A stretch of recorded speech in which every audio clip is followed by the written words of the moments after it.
Hello, I'm Amy, a 37-year-old woman who's been navigating a whirlwind of changes over the past few months. It's been a period of learning, growth, and adapting to new realities. This chapter of my life began with a string of challenges, mostly centered around my husband, Daniel. However, amidst the chaos, I was fortunate to have someone truly kind step in, like a guardian angel at the perfect moment, offering me support when I needed it most. But before I dive into the heart of it all, let me introduce a key figure in my life, my younger sister, Hannah. She's 5 years younger than me and undeniably beautiful. Growing up, our relationship was complicated. I was the bookish one, while Hannah was the social butterfly, always the center of attention. It led to constant friction between us, partly fueled by jealousy, I think. Despite our mom's efforts to keep the peace, our sibling rivalry was a persistent theme.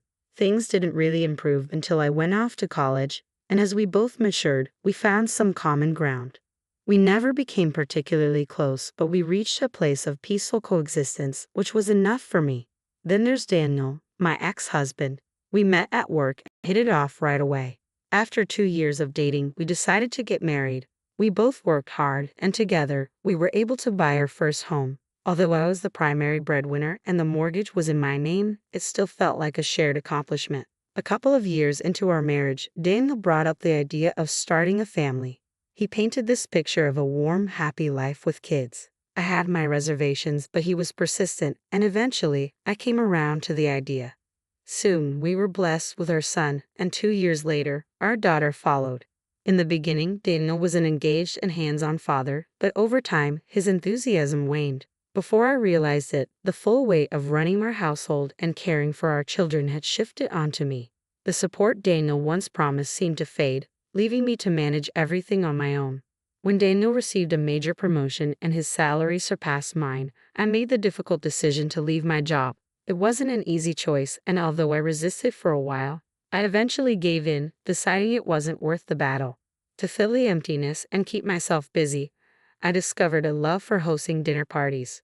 My guests often included my mom, my sister, who lived nearby, and sometimes my mother-in-law, Alexis, when she came to visit. Slowly, I found contentment in this new phase of life, relishing the extra time with my family and feeling at peace with where things stood between Daniel and me.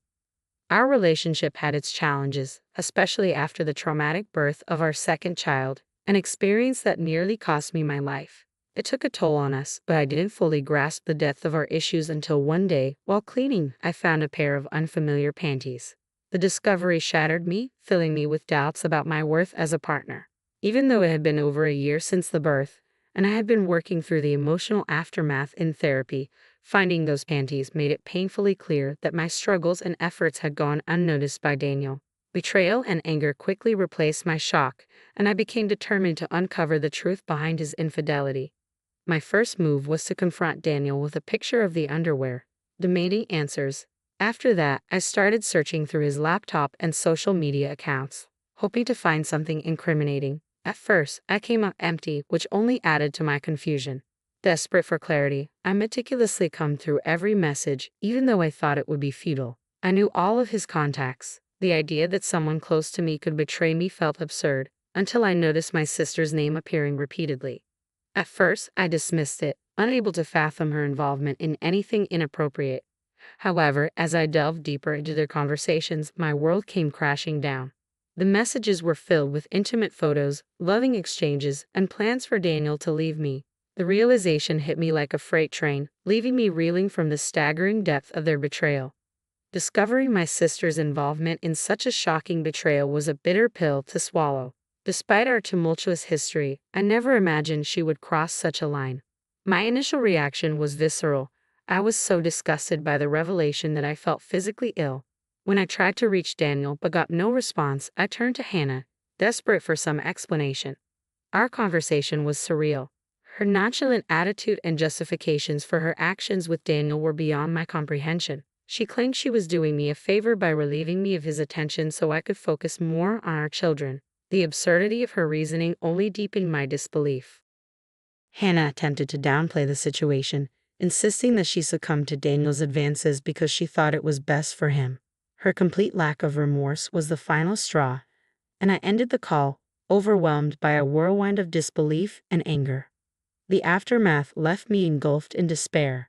As I cared for my youngest child, the weight of the situation pressed down on me. The daily routines felt hollow as I wrestled with the emotional fallout from the betrayal of three people I once trusted.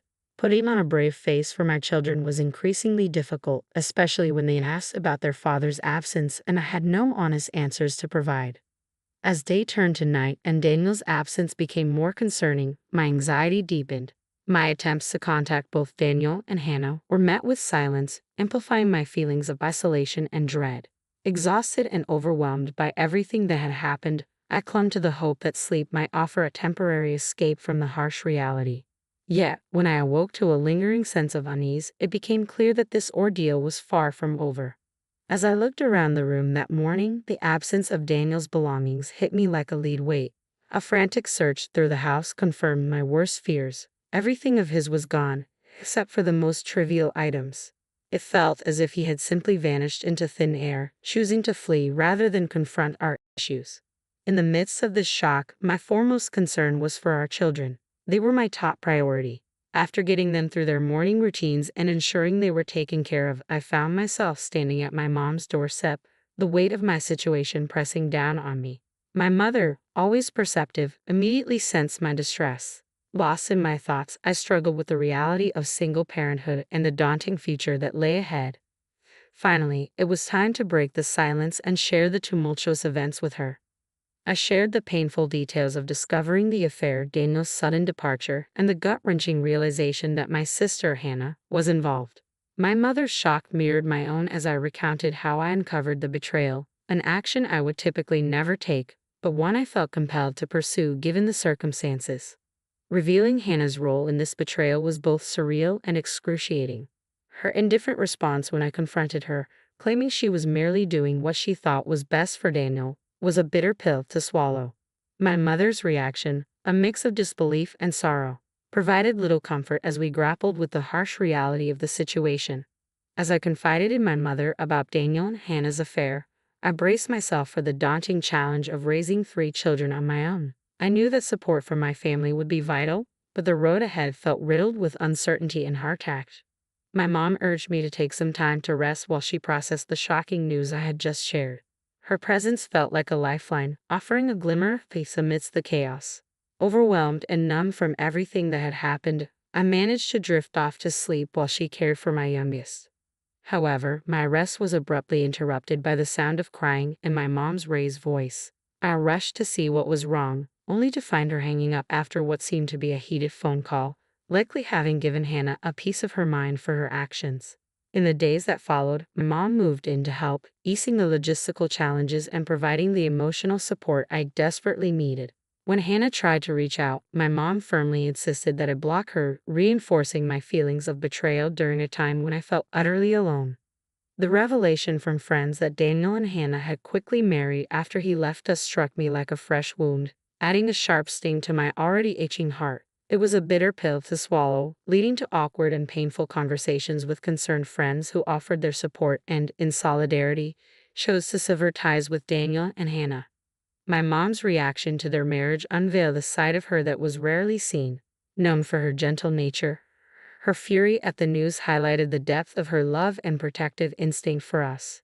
Her offer of financial support and assistance in finding job opportunities was a testament to her unwavering commitment, guiding us through this challenging transition. As the kids asked questions about Daniel, maintaining my composure became a struggle. Yet we persevered together, strengthened by our resilience and love for one another. A week into our new reality, I received a letter from Daniel. I hesitated, suspecting it was an apology that I wasn't ready to face. The weight of everything we had endured hung heavily on my shoulders as I considered the next steps for myself and my children, supported by my mother's steadfast presence. Choosing not to read Daniel's letter felt like my way of finding closure. A week was far too generous for any attempts at reconciliation, especially after he had chosen to leave us in silence. A decision that spoke volumes about his cowardice. In a moment of defiance, I tore up the letter. Yet curiosity lingered. I often found myself wondering what it contained, but I quickly reminded myself that no words from him could ever undo the harm he had caused. The following day, in an effort to bring some joy back into our lives, my mom and I took the kids to the fair. It was a much-needed break from the heaviness that had been lingering over us. Amidst the laughter and excitement, I found myself genuinely smiling for the first time in what felt like forever. That night, as my mom and I relaxed with a bottle of wine, I decided to mention the letter. "I got something in the mail last night," I started, my voice tentative. "Oh, what was it?" my mom asked, her curiosity evident. "A letter from Daniel," I confessed. "And what did it say?" she asked, leaning closer. "I have no idea," I admitted. "You didn't open it," she replied, taken aback. "No, I couldn't face any of his excuses, so I just burned it," I explained, a mix of defiance and regret bubbling inside me. My mom paused, her expression serious. "Amy, what if it was something important, like official divorce papers?" I brushed off her concern. The envelope hadn't seemed official at all. "I'm sure it was nothing like that." "Okay, if you're certain. But what do you think he might have said?" she asked gently. "I don't know. Maybe a half-hearted apology or a request for his things back," I speculated, trying to push away the nagging what-ifs. The conversation shifted away from the letter as we focused on the brighter moments of our evening, yet the unacknowledged presence of what could have been lingered, an unwelcome guest amidst the remnants of our past. Navigating through everything has been a roller coaster, but the moments of joy at the fair offered a glimpse of hope. The hardest part comes when the kids ask about their dad's whereabouts. Finding the right words is always a struggle. Although things are gradually improving, it's a slow process. My mom's steadfast support has been my anchor throughout this tumultuous time. During our conversation, she shared her intentions to disown Hannah, vowing that her support and inheritance would be dedicated solely to me and my children. This decision, stemming from Hannah's unforgivable actions, revealed the depth of her disappointment. While I was initially taken aback, I quickly understood her perspective. The idea of severing ties with one's own child was unfathomable to me, which only deepened my gratitude for my mom's unwavering support. Just as we were starting to settle into our new normal, an unexpected visit threw me off balance. With my mom at work and no one scheduled to stop by, I was taken aback by the sight of two men in black suits standing at my door. When they introduced themselves as lawyers, a mix of curiosity and anxiety washed over me, leaving me to wonder what news they brought. I was utterly speechless when they handed me a check for an astonishing $520,000, convinced there had to be some kind of mistake. However, the lawyers assured me there was no error and urged me to read the accompanying note. As I opened it, the message began with a heartfelt "thank you for saving me." My confusion deepened as I continued reading, only to realize that this unexpected windfall came from Alexis, my mother-in-law. Alexis's letter unfolded a story of unexpected visits and thwarted attempts to enter due to changed locks, ultimately leading to some shocking revelations. She had sensed that something was off with Daniel's behavior, prompting him to confess his actions. In her letter, she expressed disappointment in her son while extending compassion towards me and her grandchildren. She shared her decision to redirect her entire inheritance to us, a gesture of gratitude and an effort to make amends for the wrongs her son had caused. The lawyers then delivered the devastating news. Alexis was terminally ill and had passed away just a day earlier. Her final wishes were clear. She wanted to ensure that I and her grandchildren were well cared for through the inheritance. The weight of her death and her final act of kindness brought tears to my eyes. Alexis had always been a pillar of integrity and support in my life. Despite Daniel's fear of her, I had always found comfort in her presence. Her last gesture highlighted her unwavering commitment to doing what was right, ensuring that her support would continue to resonate even after she was gone. Alexis's legacy extended far beyond her material possessions. It resided in the love and protection she had shown us, marking the conclusion of a significant chapter in our lives. When Daniel called, I had an inkling of where our conversation was headed. Yet I decided to engage out of a sense of morbid curiosity. "What did you do?" he demanded, his tone sharp. His vague wording prompted me to ask for clarification, leading him to express frustration over my absence on a particular day, a day he claimed he had mentioned in a letter instructing me to keep up a facade of normalcy for his mother's visit. "Oh, is that what the letter was about?" I replied, revealing that I had burned it without reading it. Daniel's outrage was immediate and intense. He accused me of sabotaging his potential inheritance, labeling me as selfish.